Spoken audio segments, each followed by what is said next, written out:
आदाब। SRO 384 2009 में आता है। 2013 में SRO 409 इशू किया जाता है। एक और SRO इशू होता है जिसे SRO 24 कहा जाता है। वो 2019 में health and medical education department के प्रिंसिपल सेक्रेटरी अटल डुल्लू इशू करते हैं और उसके नीचे, उस SRO के नीचे उनका नाम भी लिखा हुआ है। मैंने कोशिश की कि मैं जो 384 SRO 2009 में आया था और जो 2019 में SRO आया, मैंने जानने की कोशिश की आखिरकार नया SRO आया है, कुछ तो बदला होगा इसमें। लेकिन मालूम ये पड़ा सिर्फ अल्फाज ऊपर नीचे हुए हैं, बाकी SRO वही है। और 2013 में जो SRO आया था उसमें 2009 के SRO में 4 साल के लिए पैरामेडिक्स को, नर्सेस को, एकेडमिक अरेंजमेंट की बुनियाद पर एसोसिएट प्रोफेसर्स को, असिस्टेंट प्रोफेसर्स को, लेक्चरर्स को गवर्नमेंट मेडिकल कॉलेज और सुपर स्पेशलिटी हॉस्पिटलों में लगाया गया था। आपको याद, जब शोर गुल मचा हुआ था कि नर्सेज जो है वो हॉस्पिटल में नहीं है, पैरामेडिक्स की कमी है, टेक्नीशियन हॉस्पिटल में नहीं है, लेक्चररों की कमी है, प्रोफेसर्स की कमी है, असिस्टेंट प्रोफेसर्स की कमी है। 10 साल उन तमाम मुलाजमीन को हो गए हैं, वो भी सड़कों के ऊपर हैं और वो रेगुलराइजेशन डिमांड कर रहे हैं, क्योंकि 2009 से लेकर आज 2019 तक लगातार उनसे काम लिया जा रहा है और हुकूमत ने 2013 में उनका टेन्योर 6 साल बढ़ा दिया। 10 साल से के लिए सड़कों पर हैं और कभी रेगुलराइजेशन के लिए सड़कों पर है क्या। और 2019 में SRO 24 आता है, नीचे हेल्थ के प्रिंसिपल सेक्रेटरी अटल डुल्लू का नाम भी है। अगर रेप्लिका था 384 का तो आपने लाया क्यों? आपने 384 409 को अगर रिपील किया तो रिपील किया क्यों? और रिपील करने के बाद भी आपने खुद वो बैकडोर का दरवाजा, कहा जाता नेताओं ने खोला है। कौन से नेता थे 2019 में? वो दरवाजा आपने खोला है। आपने SRO 24 में आखिरी लाइन ये लिखी है कि इससे पहले जितनी भी एंगेजमेंट सब्सिक्वेंट ईयर्स में किसी भी कानून के तहत हुई हैं वो बहाल रहेंगी। इसी पर बात करने के लिए कि क्या बैकडोर का दरवाजा सरकारी बाबू खुद खोलते हैं, मेरे साथ हैं शेख शकील। शेख साहब, सबसे पहले आपसे ये जानना चाहूँगा कि SRO 384 के तहत आपने कुछ गरीबों को लगाया, फिर आपने 2013 में 409 लाकर उनका टेन्योर 6 साल और एक्सटेंड किया और 10 साल से वो लोग बेचारे काम कर रहे हैं और अब उनके सर पर नंगी तलवार लटक रही है कि SSRB से कहीं सिलेक्शन होगी तो हमें बाहर निकाल दिया जाएगा। और दूसरी तरफ आप SRO 24 2019 में बनाते हैं, वो रेप्लिका है 384 का, थोड़ी लाइनें ऊपर नीचे की हुई हैं। जानना चाहूँगा क्या बैकडोर का दरवाज़ा आपको भी लगता है कि बाबू लोग खुद खोलते हैं और इल्ज़ाम फिर दूसरे किसी के सर पे धरते हैं? जुनैद साहब, एक चीज़ मैं आपको कहूँगा, कई बार एडमिनिस्ट्रेटिव एक्सीजेंसीज होती हैं, उसको मीट आउट करने के लिए आपको अर्जेंटली कुछ दफातर खोलने पड़ते हैं, जिसमें आपको उन ऑफिसेस को फंक्शनल करने के लिए आपको स्टाफ चाहिए होता है और अर्जेंटली आप रिक्रूटमेंट कर नहीं सकते हैं। उस कंटिंजेंसी को मीट करने के लिए कानून जो है वो सरकार को, एम्प्लॉयर को इजाज़त देता है, यू कैन एंगेज स्टाफ, चाहे आप उसको कॉन्ट्रैक्ट बेस पे लीजिए, जिसे कहते हैं, चाहे आप उसको एडहॉक बेस पे, आप उसको कोई भी नाम दे सकते हैं। लेकिन एम्प्लॉयर का हमेशा एक प्रेरोगेटिव रहता है कि जो भी कंडीशंस उसमें अटैच करनी है आप अटैच कर लीजिए कि भाई it is purely A academic arrangement. आपने देखा यहाँ पे एकेडमिक अरेंजमेंट पे भी काम चलता है। आप अंडरटेकिंग जो है कैंडिडेट से ले सकते हैं कि that in future you will not claim regularisation. मेरा यहाँ पे मैं आपकी एक बात से बिल्कुल मुत्फिक हूँ कि मंशा तो यही है जो मंशा है, लेकिन होता क्या है कि जो साइमल्टेनियसली जो रिक्रूटमेंट प्रोसेस स्टार्ट होना चाहिए for filling up that post through selection agencies, through for gazetted PSC, for non gazetted service selection board, उसको डेलिबरेटली डिले किया जाता है। उस डिले की वजह से these incumbents who are appointed for limited number of years, suppose 1 year, 2 year, 3 year or 4 year, जितने भी इसमें शायद साल दिए गए, होता क्या है कि उनका एक वेस्टेड इंटरेस्ट उस ऑर्गेनाइजेशन में, जिसे कहते हैं, बनता जाता है. They become close to the high ups, they become close to the जो मिनिस्टीरियल या एग्जीक्यूटिव स्टाफ है उसके साथ. फिर वो डेलिबरेटली जो रिक्विजिशन गवर्नमेंट के पास जानी चाहिए कि इन पोस्टों को फिल भी करना है, करते करते जब इन लोगों के साइजेबल ईयर्स हो जाते हैं, 8 साल 10 साल, फिर वहाँ पे एक यूनियन खड़ी हो जाती है, फिर बड़े बड़े बैनर्स लगते हैं. फिर जिसे कहते हैं कि जब उनको निकालने की बात होती है तो वो लोग हाई कोर्ट का दरवाज़ा खटखटाते हैं, किसी बड़े सीनियर एडवोकेट को खड़ा किया जाता है, उसको लाखों रुपया फ़ीस दे के एक इंटरम डायरेक्शन लाई जाती है. उस इंटरम डायरेक्शन के ऊपर 4 साल मैं मज़ीद कंटिन्यू करता हूँ. फिर उसके बाद मैं कहता हूँ भैया 15 साल के बाद आप मुझे निकालने की बात कर रहे हैं. आपने बिल्कुल सही कहा, ये इंडस्ट्री यहाँ पर चल रही है जम्मू कश्मीर में. शकील साहब, आप जैसे आपने कहा कि ये इंडस्ट्री यहाँ पे चल रही है, मैं सीधा टेक्निकल पॉइंट्स पर आऊँगा. SRO 384, उसके बाद 409 और उसके बाद SRO 24. 384 का रेप्लिका है SRO 24. क्या ज़रूरत है एक रेप्लिका लाने की अगर आपके पास ऑलरेडी एक कानून मौजूद है? उस कानून के तहत ऑलरेडी आपने 10 साल से लोगों को लगा के रखा हुआ है, आप उसी को कंटिन्यू कर सकते हैं. आपको क्या ज़रूरत पड़ी एक रेप्लिका तैयार करने की? उसमें ठीक है लाइनें कुछ ऊपर नीचे हैं, लेकिन रेप्लिका तैयार करने की ज़रूरत क्या है?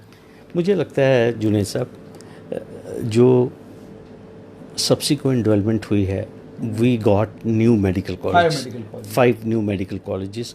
मुझे लगता है शायद उस कंटिजेंसी को भी फिलअप करने के लिए ये इन्होंने थोड़ी सी इसमें तरमीम लाई और they came out with the amended form. हालांकि आपने सही फरमाया, बहुत कम उसमें जिसे कहते हैं अमेंडमेंट है या मॉडिफिकेशन है, लेकिन मुझे लगता है कि नए मेडिकल कॉलेजेस को फंक्शनल करने के लिए, जिस तरह मैंने आपको बताया, इन्होंने वो तब्दीली लाई. लेकिन आपका जो कोर इशू है कि क्या ये जो SROs हैं, it is other way and again going to introduce a backdoor system of appointments, depriving the meritorious people from getting the employment in the UT of Jammu and Kashmir. I fully agree with you.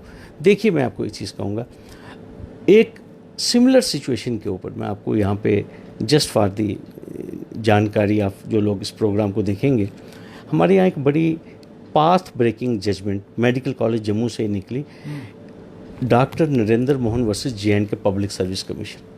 इस case में भी एक doctor साहब जो हैं वो lecturer थे या असिस्टेंट प्रोफेसर थे. He was working in the medical college for more than 10 years. एक पोस्ट यहाँ पे PSC एडवर्टाइज की, उस चैलेंज किया जो एडहॉक पे लगे हुए थे. उन्होंने कहा भाई मुझे तो 14-15 साल हो गए यहाँ पे मेडिकल कॉलेज में काम करते हुए. I have gained sufficient experience, sufficient knowledge, no I should be regularized. तो J&K हाई कोर्ट का जो डिवीजन बेंच था, it came to the rescue of that ad hoc lecturer और प्रोफेसर जो भी थे. Ultimately public service commission filed an SLP and Supreme Court reversed the judgment of the division bench of the J&K High Court, and Supreme Court said nothing doing. Maybe you have continued for 10 to 15 years, but that is not going to validate your appointment. Your appointment was ad hoc and the post has to be filled in accordance with the recruitment. You have to appear before the Public Service Commission.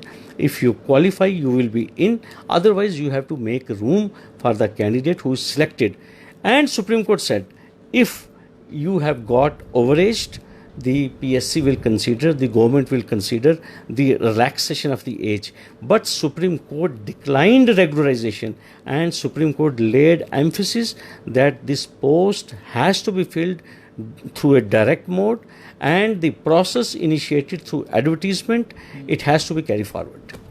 SRO 24 के तहत कुछ बच्चों को लगाया गया, और जैसा मैं कहता रहता हूँ कि बड़ा डेलिबरेटली सरकारी तंत्र जो है उन्हें या तो नोटिस पीरियड से पहले निकाल देता है या बिना नोटिस दिए निकालता है, या सर्विस कंडीशन में अगर हमने ये लिखा कि जी आपको नोटिस भी दिया जाएगा और साथ में आपको उस महीने की तनख्वाह देकर निकाल दिया जाएगा, लेकिन उस नोटिस पीरियड को ब्रीच किया जाता है, उससे पहले उनको निकाला जाता है. आपसे जानना चाहूँगा, अगर कानूनी तौर पर मैं सही हूँ, doesn't it mean that you are deliberately trying to invite litigation?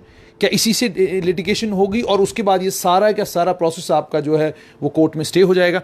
क्या वो जो बच्चे नोटिस पीरियड से पहले निकाले गए हैं, नोटिस पीरियड के अकॉर्डिंग ना उनको नोटिस मिला है ना उनको तनख्वाह मिली है, अगर वो कोर्ट में जाते हैं तो क्या लगता है क्या होगा? जुनेद साहब, मैं एक चीज़ देखिए, उनकी जो अपॉइंटमेंट हुई है एक पर्टिकुलर एसआरओ के तहत हुई है। They were aware of the terms and conditions of their employment. जो उनका लेटर ऑफ सिलेक्शन है, उनका कोई इंटरव्यू पब्लिक सर्विस कमीशन ने नहीं लिया, उनका इंटरव्यू लिया सिलेक्शन कमेटी ने। Selection committee which is constituted as per that particular SRO. कोई सर्विस सिलेक्शन बोर्ड बीच में नहीं आया, कोई पीएससी बीच में नहीं आए। तो they were conscious on the very first day when they were appointed that what are the terms and conditions of their employment. लेकिन होता क्या है, all these candidates they take a somersault, ठीक है, they take a somersault। और ये जो हमारे गवर्नमेंट ऑफिसर्स हैं, इनमें भी मैंने आपको कुछ कहा कि कुछ लोग डेलिब्रेटली इस किस्म की टेक्निकल मिस्टेक्स करते हैं। कुछ जब इनको सपोज अगर टर्मिनेट करना है या इनकी जहाँ पे टर्म कंप्लीट होती है, डेलिब्रेटली इस किस्म की लैंग्वेज लिखी जाएगी ताकि कोर्ट में जाते ही उसका इमीडिएटली स्टे हो जाए। और मैं आपको, जिस तरह मैंने आपको पहले कहा कि ये एक पूरा नेक्सस बना हुआ है, इसे कहते हैं, and it is a marriage of convenience. ठीक है, गवर्नमेंट में कुछ लोग ऐसे बैठे हुए हैं जो इंटरेस्टेड हैं, क्योंकि हो सकता है मेरा भाई हो, मेरी बहन हो, मेरी सिस्टर इन लॉ हो, तो मैं नहीं चाहूँगा कि वो बाहर निकले। लेकिन अगर निकलने लगे हैं, मैं इस हिसाब से वो सारा प्रोसेस फ्रेम करूँगा कि वो कोर्ट में जाके सभी नल एंड वाइट हो जाएगा, और उस सारे सिलसिले में 4, 5, 6 साल जिसे कहते हैं और हो जाएंगे। और अल्टीमेटली ये लोग they will continue for years together on the strength of interim order. और एक स्टेज ऐसी आ जाएगी जिसे हम कहते हैं फेट अकम्पली। फिर हम कहते हैं आप जी छोड़ो, 20 साल हो गए, 25 साल ये बेचारे लगे थे, फिर हम कहते हैं अच्छा इनके लिए अब एक स्कीम बनाते हैं, जो जम्मू कश्मीर में होता है। एक स्कीम बनाते हैं और उस स्कीम के नीचे जुनेद साहब एक लाइन लिखी जाती है, अब हम फ्यूचर के लिए वार्न करेंगे ऑफिसर्स को कि वो इस किस्म के ऑर्डर्स नहीं करेंगे, और ना ही इस किस्म की एंगेजमेंट्स जो हैं वो दोबारा की जाएंगी। हर बार ऐसा ही हुआ जुनेद साहब, और हम दोबारा ऐसा ही करते हैं, इसे कहते हैं। और अल्टीमेटली ये जो रैकेट है ये काम करता रहता है। इसमें एक इम्पॉर्टेंट सवाल ये भी है कि अक्सर और बेशतर इल्ज़ाम ये लगता है, ये सब तो सियासी लोग करते हैं जी, ये तो जब मिनिस्टर होते हैं वो लोग करते हैं, कैबिनेट करती है जी, ये चीफ मिनिस्टर का दबाव होता है, ये पॉलिटिशियनों के ऊपर ज़बरदस्त दबाव होता है, वरना सरकारी अफसर तो मतलब ही नहीं बनता ऐसा कोई काम करें। जनवरी 2019 जब ये SRO 24 इशू किया गया, तब ना तो लोकतांत्रिक सरकार थी जम्मू कश्मीर में, ना जम्मू कश्मीर उस समय लोकतांत्रिक सरकार नहीं थी, कोई पॉलिटिशियन नहीं था, कोई A नहीं था, B नहीं था, C नहीं था, बाबू लोग थे। अब अगर बाबू लोग अंडर प्रेशर आके काम करते हैं और तब भी इस तरह का SRO 24 आज़ादी में इशू करते हैं, तो आपको नहीं लगता कि बेजा नेताओं को सुबह से लेकर शाम तक फटकार पड़ती रहती है कि जनाब करप्ट, ये चोर, ये बड़ी आसानी से लोग कह देते हैं। तो क्या कहेंगे कि SRO 24 क्या ज़रूरत थी? अगर आपकी का पास्ट का एक्सपीरियंस बुरा था, उस पास्ट के एक्सपीरियंस को रिपीट करने की क्या ज़रूरत थी? और बिना लोकतांत्रिक व्यवस्था के आपको क्या मजबूरी थी कि आपने SRO 24 जो है वो लाया, और उसके बाद आज उसकी ब्रीच हुई है और बच्चे सड़कों पर है, और आज भी SRO 24 वाले बच्चे प्रोटेस्ट कर रहे थे। जुनेद साहब, मैंने आपको एक चीज़ पहले की है, यहाँ पे ये जो एम्प्लॉयमेंट इंडस्ट्री, अभी थोड़ी देर पहले मैं बात कर रहा था ट्रांसफ़र इंडस्ट्री की, तो ये एक एम्प्लॉयमेंट की इंडस्ट्री है, ठीक है। और इसमें बच्चों को आश्वासन दिया जाता है कि भाई आपको रेगुलराइज करवाएंगे, आपका पूरा सिस्टम चलेगा। और फिर बच्चों को ये बताया जाता है कि यहाँ पे तो भाई स्पेशल प्रोविज़न एक्ट था 2010 का, उसके तहत तो डेंटल सर्जन भी रेगुलराइज हो गए, उसके तहत मेडिकल ऑफिसर रेगुलराइज हो गए, उसके तहत रेंज ऑफिसर रेगुलराइज हो गए। तो ये जो हमारी पीछे की जो गलतियाँ हैं, ठीक है, जो हमने की हुई हैं, वही चीज़ें आप देखिए। यहाँ पे लोग प्रेस क्लब के बाहर 2-2 हज़ार दिन से जिसे कहते हैं, ऑल JN के कंट्रेक्चुअल 10+2 लेक्चरर्स बैठे हुए हैं, फिजियोथेरेपिस्ट बैठे हुए हैं, दुनिया जिसे कहते हैं यहाँ पे बैठी हुई है। क्यों? क्योंकि उनको एक आशा, एक उम्मीद है कि यार अगर 10-15 साल सिविल इंजीनियर्स धरने पे बैठने के बाद अगर उनकी रेगुलराइजेशन हो सकती है, इसी तरह रहबरे ज़रात जो लड़के हैं, रहबरे ज़रात जो भी है, सभी लोगों ने यहाँ पर जिसे कहते हैं, मैं तो ये कहूँगा मौजा ही मौजा जिसे कहते हैं, जम्मू कश्मीर में जिसे कहते हैं, हम घर में बैठे हुए थे, तो हमें घर में स्टाइफंड मिल रहा था और फिर उसके बाद हम सीधा एग्रीकल्चर डिपार्टमेंट में ऑफिसर बन गए। आज हम 60-70 हज़ार रुपया और वो लड़के कहीं और पे काम कर रहे थे। तो कहने की ये बात है जुनैद साहब, इन लोगों के जहन में भी वही चीज़ है, लेकिन मैं ये समझता हूँ समवेयर, देखिए वो मेरे भाई भी हैं, but question is somewhere the brakes have to be applied. हमें कहीं ना कहीं रुकना पड़ेगा जुनैद साहब। मुझे अपने बच्चे को, अपने भाई को कहना पड़ेगा कि भैया आपको सर्विस सिलेक्शन बोर्ड फेस करनी है, आपको पब्लिक सर्विस कमीशन फेस करनी है, यू हैव टू कम्पीट, जिसे कहते हैं। आप ये कहोगे कि आपको पहले जिसे कहते हैं कि कंट्रैक्ट डेटेड पे लगा दिया गया 2 साल 4 साल के लिए, you are conscious of the effect कि your initial appointment is contractual, ad hoc या terminable after 2 years or 3 years, but don't expect that the government will regularize you। क्यों?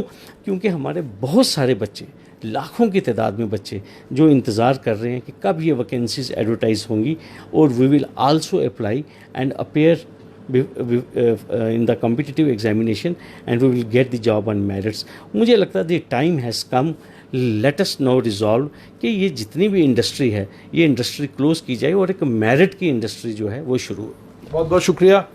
तो SRO 24 के तहत जिन बच्चों को लगाया गया था नोटिस पीरियड से पहले, उनको हटाया गया है। जाहिर सी बात है लिटिगेशन होगा। वो आज भी सड़कों पर है, प्रदर्शन कर रहे थे, लेकिन सिखाया किसने? सिखाया सरकार ने।